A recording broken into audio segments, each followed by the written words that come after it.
Pagan Coffee Talk. If you enjoy our content, please consider donating and following our socials. Now, here are your hosts, Lady Alba and Lord Knight. All right, Lord Knight, we got a fresh cup ready to go. How's about we talk about some healing? Yes. Yeah. Why do I have sexual healing stuck in my head? It's a good song. See, now I lost it. My work here is done, but okay. Let's start with the fact is that there are some caveats and things you have to be careful with when it comes to healing people. Well, let me take it even a step back. Do you believe all people are healers? No. Really? No. I think some people are more naturally lean that way. Yes, I agree versus with that. Other people. Yes. And typically, I see more women. Oh, yeah. Again, healthcare, the whole 9 yards. Mm-hmm. Yes, there are men there, but... Mm-hmm. So again, yes, some people aren't healers. I think everyone has the capacity for it in at least a small way. Right. Right. Yeah. I think that the ability and the things that are necessary for it are coded in us and in the species. But I agree from a magic standpoint, from a metaphysical standpoint, yes, there are people who are far more adept at it than others. Okay. So. In which I'm on the low end of that. Yeah. I mean, I'm right there with you. I don't feel like, unless I put a tremendous amount of time and effort into healing works, the results are not going to be anywhere near what I want them to. It takes a lot more of a deliberate focus. Whereas for some people, it's much, much easier. Oh, God, yes. But also, I shouldn't. It's really a but. But do you think that some of the reason why some of us are less adept at it is because we really just go, I know how that works. I don't think I want to do that. That's probably the majority of it. So let's break it down. What's the first thing you need to know when someone, hey, I have something wrong with me, my lady. Can you please help me? Well, because there we go. It comes down to yes, but where's it going to come from? And what's wrong with you? I always love the analogy of you find $20 on the street, right? Right. You find a bit of money. That's wonderful. Somebody lost it for you to get it. Yes. It didn't just materialize out of nowhere. Nope. It's traceable. Yes. Balance must be maintained.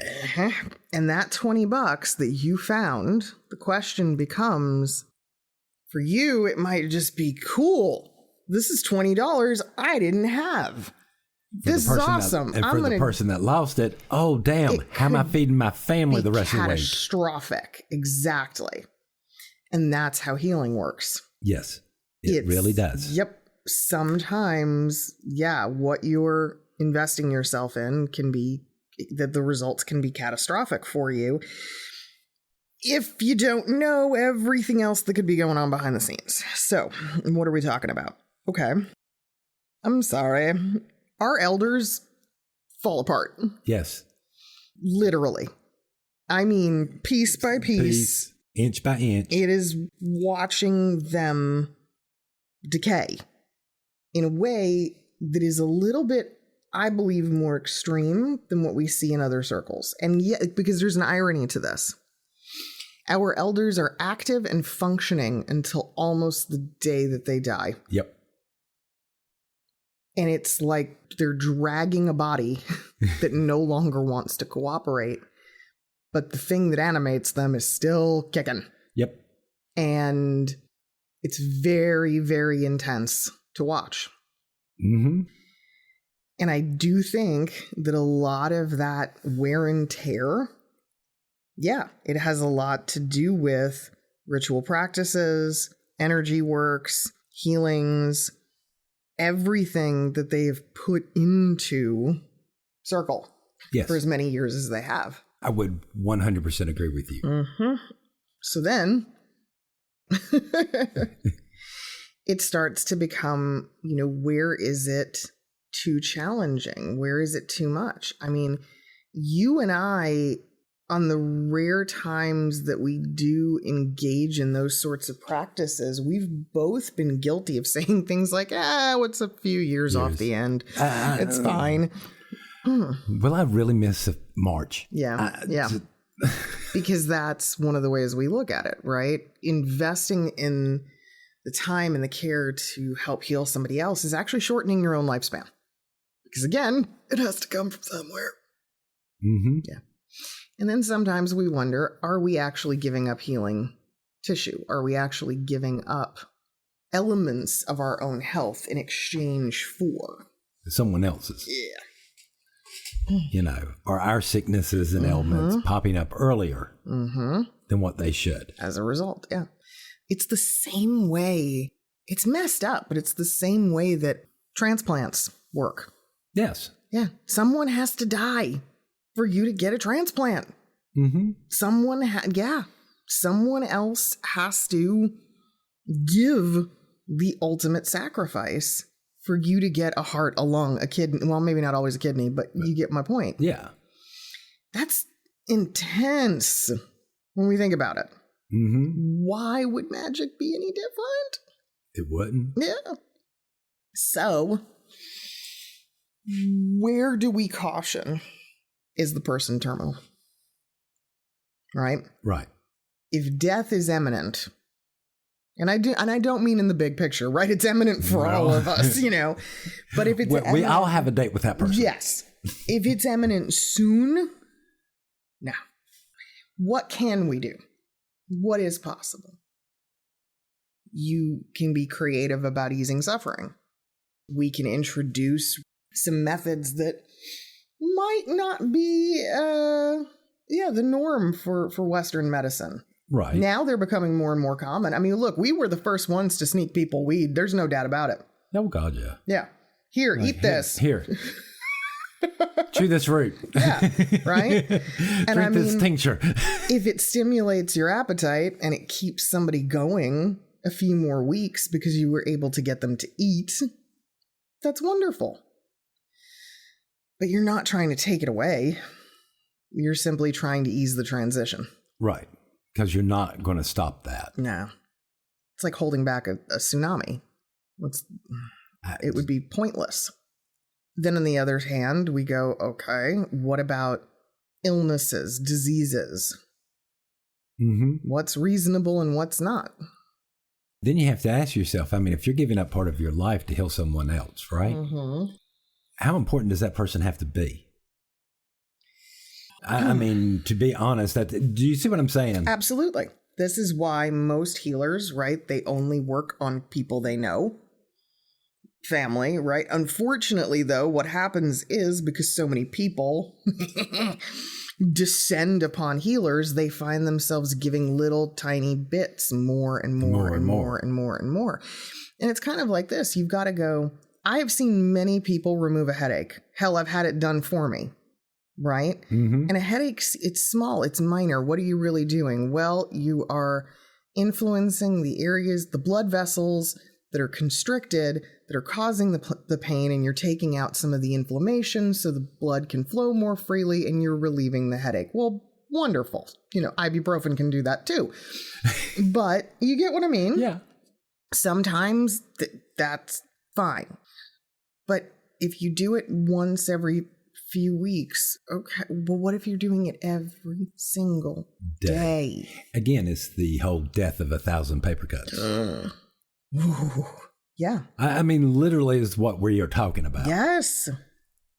I'll admit it, you didn't said it. It's easy for me to go, okay, yeah, they're in pain. Let me just this once, okay. Let's numb it. Yeah. Let's numb it. Let's pull it out, move it, redirect it. Something. And not think twice about it. Right. I mean, what's a few seconds?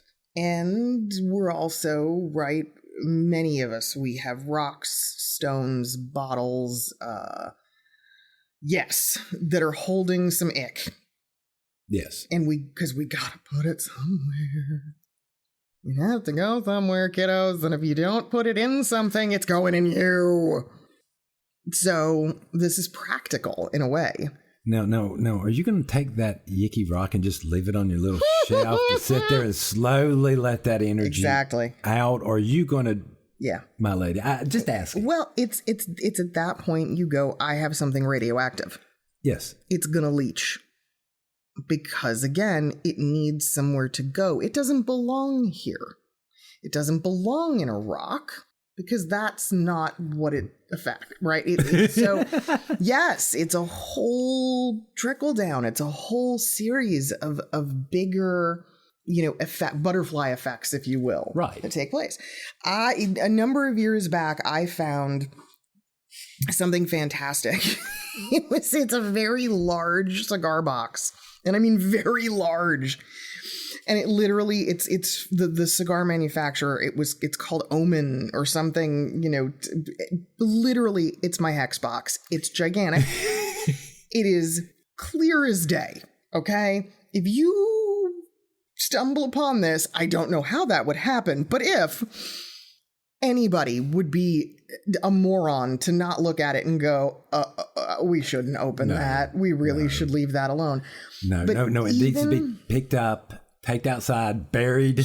Even in my own house, though, the items within that box, some of them are wrapped up or confined in their own right in the box. Then there's the box itself.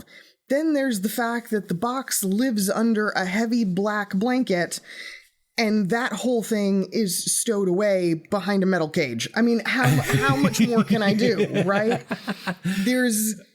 But still, there will be that one person that would go, you know what? I think she wants us to look in that. There's always going to be the one person who goes, I feel that. I feel what's radiating off of that, and I want to know more. Mm-hmm. And that curiosity, can be problematic. But the good news is it doesn't belong to you, so it's usually pretty easy to ground out in those situations. But still, I don't know too many healers that have lived very long. I feel like many of them die prematurely. I mean, they might still live into their 50s or 60s, but that's pretty young. Nowadays, yeah. Yeah. I think that, the idea of the 1,000-year-old sage or druid, right? The village, the super decrepit village healer. It's accurate, but it also seems to always want to depict them as being 1,000 years old. No, they're not. They're like 30. Yeah. They're cycling much, much faster than others, and they're always looking for their replacement. Surprise, surprise. Right? Who am I going to teach this to so I can be rid of it for a bit? Yes. Yeah. It's wild. It is a curse unto itself. So yeah, healing is I always caution whenever somebody wants to learn it, when they want to, and it never fails, right? It always comes about when it's tragic, when it hits you, when it affects you so personally. I think as members of craft, we need to be prepared for that. We need to recognize it. It's going to happen. Tragedy is not going to skip over us. Nope. Yeah. We're not going to be able to put the blood of the lamb above our door and, Really? Passover. Yes, of course. What? I enjoy the story of Passover, damn it. I think it's lovely. That is the most pagan story in all of the non-pagan religions. And it's ironic because if you think about it, right back then, Jews were pagans. So I don't know. But I always, even as a kid, I loved the story of Passover. I was like, this is really cool. I want to put some blood above my door, too. Frogs falling from the sky. I mean, come on. So, and then Moses parting the seas. I mean, I love it. I love it. I love the whole thing. So great. So great. Charlton Heston, all of it. Love it. But it's, we have to know that we're there is going to come a time where something is going to happen to someone that you care about very dearly, and you are going to want to try to help, to heal, to help, to take away, to let. Be careful. Please be careful. Yeah. It can have a much greater effect. And I think it's the type of thing that warrants the advice. Are you making a permanent solution to a short-term problem? Yeah. Okay. Because it doesn't, the pain, what you're feeling doesn't last forever. No. What you are experiencing and how it is affecting you doesn't last forever, nor does it for that individual. You have to recognize that at some point, a cleansing is required. And you have to let things happen. Yes. I'm also a big proponent of what did we do to ourselves? Now, I know that's kind of terrible because there's plenty of things we can say, right? I didn't ask for this. I didn't create this disease. I didn't make myself sick. But I also, I look at things sometimes and I go, look at your diet, right? Look at your lifestyle.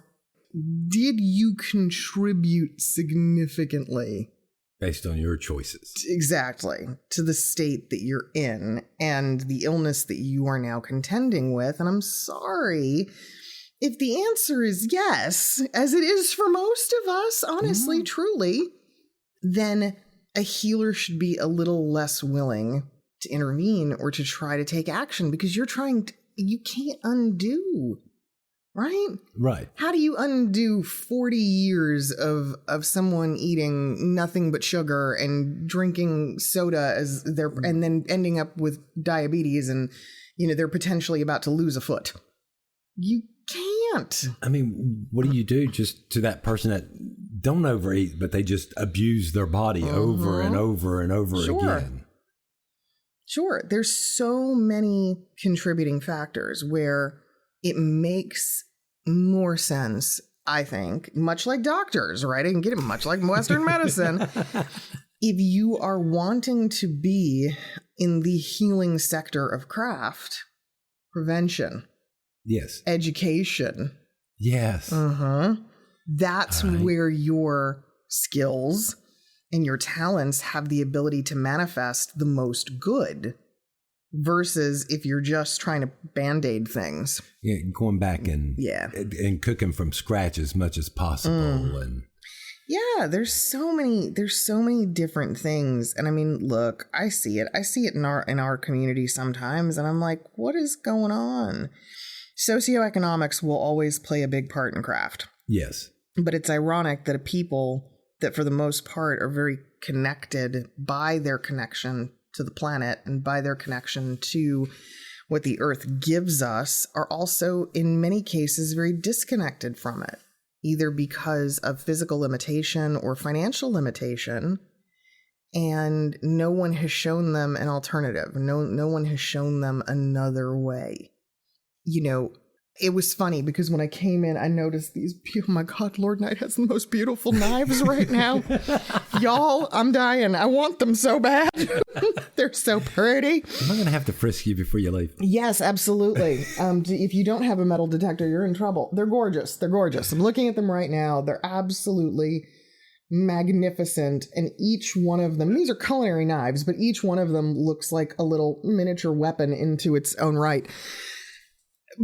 But what did you say to me when I picked it up and I went, oh my gosh, these must have cost something, right? A little bit. You said yes, but I'm sick and tired of buying the cheap knives and having to replace them all the time. All the time. It's insane.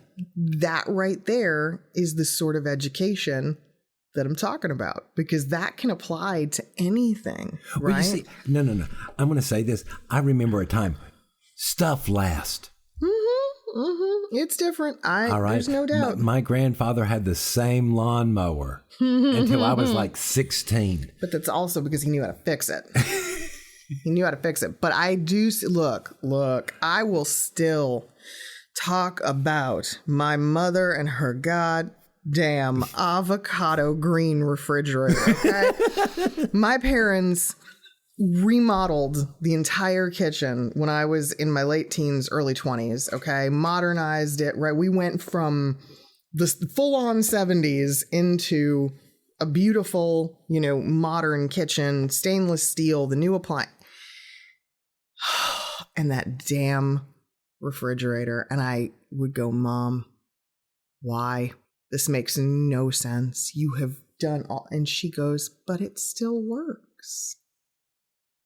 And I said, Mom, I understand that it still works, but look at the rest of this kitchen and look at this freaking eyesore. She goes, no, it still works. She wouldn't get rid of it till it quit. It finally gave out, and that's when she bought a new, and that took another 6 years. That doesn't happen anymore.